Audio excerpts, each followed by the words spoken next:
ಇದ್ದೀರಾ news pulse. ಇದರದ ಪ್ರಮುಖ ಸುದ್ದಿಗಳ ನ್ಯೂಸ್ ಬುಲೆಟಿನ್ಗೆ ಸ್ವಾಗತ. ನಾನು ಸಂಗೀತಾ ರಂಗನಾಥ್. ನಾನು ಶಿವರಾಜ್. ಬಜೆಟ್ ಕಲಾಪ 230 ಲಿಖಿತ ಪ್ರಶ್ನೆಗಳಲ್ಲಿ ಕೇವಲ 84ಕ್ಕೆ ಉತ್ತರ. 8 ಇಲಾಖೆ ಕಾರ್ಯದರ್ಶಿಗಳಿಗೆ ಶೋಕಾಸ್ ನೋಟಿಸ್.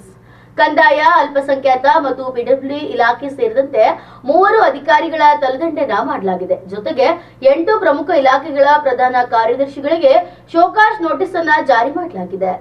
ಆಶಾಗಳ ತೆಗೆಯುವ ನಿರ್ಧಾರಕ್ಕೆ ಆಕ್ರೋಶ. ಬಳ್ಳಾರಿಯಲ್ಲಿ ಪ್ರತಿಭಟನೆ. ಜನಸಂಖ್ಯೆಯನ್ನ ತರ್ಕಬದ್ಧಗೊಳಿಸುವ ಹೆಸರಲ್ಲಿ ಸಾವಿರಾರು ಆಶಾಗಳನ್ನ ವಜಾಗೊಳಿಸುವ ಆರೋಗ್ಯ ಇಲಾಖೆ ಹಾಗೂ ರಾಜ್ಯ ಸರ್ಕಾರದ ನಿರ್ಧಾರಕ್ಕೆ ರಾಜ್ಯ ಸಂಯುಕ್ತ ಆಶಾ ಕಾರ್ಯಕರ್ತೆಯರ ಸಂಘ ಆಕ್ಷೇಪವನ್ನ ವ್ಯಕ್ತಪಡಿಸಿದೆ.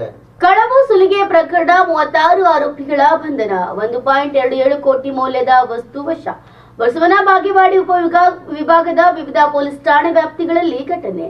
ಹೌದು, ತೋಟದ ಮನೆ, ದೇವಸ್ಥಾನದಲ್ಲಿ ಕಳವು, ಬಂಗಾರದ ತಾಳಿಸರ ಸುಲಿಗೆ, ಮೋಸ ಮಾಡಿ ಕಳವು, ರೈತರ ಜಮೀನಿನಲ್ಲಿರುವ ಕೊಳವೆ ಬಾವಿ ಪಂಪ್ಸೆಟ್ ಕಳವು ಸೇರಿದಂತೆ ಒಟ್ಟು 22 ವಿವಿಧ ಪ್ರಕರಣಗಳಲ್ಲಿ 36 ಜನರ ಆರೋಪಿಗಳನ್ನ ಬಂಧಿಸಲಾಗಿದೆ. ರಾಜ್ಯಸಭಾ ಅಖಾಡ ಮೋದಿ ಶಾ ಲೆಕ್ಕಾಚಾರಕ್ಕೆ ಅಡ್ಡಿಯಾದ ರಾಜ್ಯ ಕಮಲ ನಾಯಕರು. ವಿರೋಧದ ನಡುವೆಯೂ ದೊಡ್ಡಗೌಡರ ಪರ ಹೈಕಮಾಂಡ್ ಚಿತ್ತ. ರಾಜ್ಯಸಭಾ ಚುನಾವಣೆ ಸಮೀಪಿಸುತ್ತಿದ್ದಂತೆ ಕರ್ನಾಟಕ ರಾಜ್ಯ ರಾಜಕೀಯದಲ್ಲಿ, ಅದರಲ್ಲೂ ವಿಶೇಷವಾಗಿ ಬಿಜೆಪಿ ಹಾಗೂ ಜೆಡಿಎಸ್ ಮೈತ್ರಿಕೂಟದಲ್ಲಿ ತೀವ್ರ ಸ್ವರೂಪದ ಚರ್ಚೆಗಳು ಗರಿಗೆದರಿವೆ. ಪೇಯು ಮೌಲ್ಯಮಾಪನ ಬಹಿಷ್ಕಾರ. ಪ್ರಾಂಶುಪಾಲರ ಉಪನ್ಯಾಸಕರ ಸಂಘದ ಸಭೆಯಲ್ಲಿ ನಿರ್ಧಾರ. ಹೌದು, ಪದವಿ ಪೂರ್ವ ಶಿಕ್ಷಣ ಇಲಾಖೆಯ ಜವಾಬ್ದಾರಿಯನ್ನ ಜಿಲ್ಲಾ ಪಂಚಾಯತ್ ವ್ಯಾಪ್ತಿಗೆ ತರುವುದನ್ನು ವಿರೋಧಿಸಿ ದ್ವಿತೀಯ ಪಿಯುಸಿ ಪರೀಕ್ಷೆಗಳ ಉತ್ತರ ಪತ್ರಿಕೆಗಳ ಮೌಲ್ಯಮಾಪನವನ್ನ ಅನಿರ್ದಿಷ್ಟಾವಧಿವರೆಗೆ ಬಹಿಷ್ಕರಿಸಲು ದಕ್ಷಿಣ ಕನ್ನಡ ಜಿಲ್ಲೆಯ ಪದವಿ ಪೂರ್ವ ಕಾಲೇಜುಗಳ ಪ್ರಾಂಶುಪಾಲರು ಹಾಗೂ ಉಪನ್ಯಾಸಕರು ನಿರ್ಧರಿಸಿದ್ದಾರೆ. ಲೋಕಸಭೆ ಸಂಘರ್ಷಕ್ಕೆ ಅಂತ್ಯ. 8 ಮಂದಿ ವಿರೋಧ ಪಕ್ಷದ ಸಂಸದರ ಅಮಾನತು ವಾಪಸ್ ಪಡೆಯಲು ಒಮ್ಮತದ ನಿರ್ಧಾರ ಕಳೆದ ಕೆಲವು ದಿನಗಳಿಂದ ಲೋಕಸಭೆಯಲ್ಲಿ ನಡೆಯುತ್ತಿದೆ. ಆಡಳಿತ ಮತ್ತು ವಿರೋಧ ಪಕ್ಷಗಳ ನಡುವಿನ ಬಿಕ್ಕಟ್ಟು ಶಮನವಾಗುವ ಮುನ್ಸೂಚನೆ ಸಿಕ್ಕಿದೆ. ಇಂದು ಭಾರತಕ್ಕೆ ಬಂದು ಸೇರಲಿದೆ ಮತ್ತೆರಡು ತೈಲ ಹಡಗು. ಮಂಗಳೂರಿನಲ್ಲಿ 26,000 ಮೆಟ್ರಿಕ್ ಟನ್ ಎಲ್ಪಿಜಿ ಅನ್ಲೋಡ್.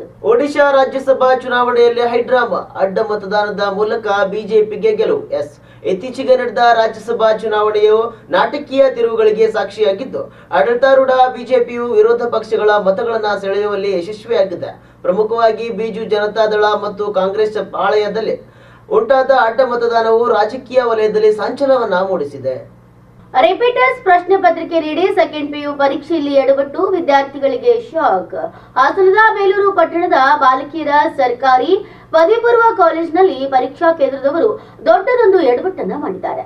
ಈ ವರ್ಷದ ಪ್ರಶ್ನೆ ಪತ್ರಿಕೆ ಕೊಡುವ ಬದಲು ರಿಪೀಟರ್ಸ್ಗೆ ಕೊಡಬೇಕಿದ್ದ ಪ್ರಶ್ನೆ ಪತ್ರಿಕೆಯನ್ನ ಕೊಟ್ಟುಬಿಟ್ಟಿದ್ದಾರೆ. ರಾಜ್ಯದ 1 ರಿಂದ 10ನೇ ತರಗತಿ ವಿದ್ಯಾರ್ಥಿಗಳಿಗೆ ಗುಡ್ ನ್ಯೂಸ್. ಶಾಲೆಗಳಲ್ಲಿ ಪೌಷ್ಟಿಕ ಆಹಾರ ವಿತರಣೆಗೆ ಅನುದಾನ ಬಿಡುಗಡೆ. ರಾಜ್ಯದ ಸರ್ಕಾರಿ ಮತ್ತು ಅನುದಾನಿತ ಶಾಲೆಗಳಲ್ಲಿ ಕಲಿಯುತ್ತಿರುವ 1 ರಿಂದ 10ನೇ ತರಗತಿಯ ವಿದ್ಯಾರ್ಥಿಗಳಿಗೆ ಪೌಷ್ಟಿಕಾಂಶಯುಕ್ತ ಆಹಾರ ಒದಗಿಸುವ ನಿಟ್ಟಿನಲ್ಲಿ ರಾಜ್ಯ ಸರ್ಕಾರ ಮಹತ್ವದ ಹೆಜ್ಜೆಯನ್ನ ಇಟ್ಟಿದೆ. ರಾಗಿ ಹೆಲ್ತ್ ಮಿಕ್ಸ್ ವಿತರಣೆಗಾಗಿ 865.66 ಲಕ್ಷ ರೂಪಾಯಿಗಳನ್ನ ಬಿಡುಗಡೆ ಮಾಡಿ ಸರ್ಕಾರ ಆದೇಶವನ್ನ ಹೊರಡಿಸಿದೆ. ಇದಾಗಿತ್ತು ಇದರದ ಪ್ರಮುಖ ಸುದ್ದಿಗಳ ನ್ಯೂಸ್ ಬುಲೆಟಿನ್. ನಿರಂತರ ಸುದ್ದಿಗಳಿಗಾಗಿ ನೀವು ನೋಡ್ತಾ ಇರಿ ನ್ಯೂಸ್ ಪಲ್ಸ್. ಇದು ಅಸಲಿ ಸುದ್ದಿ, ನಿಖರ ವರದಿ.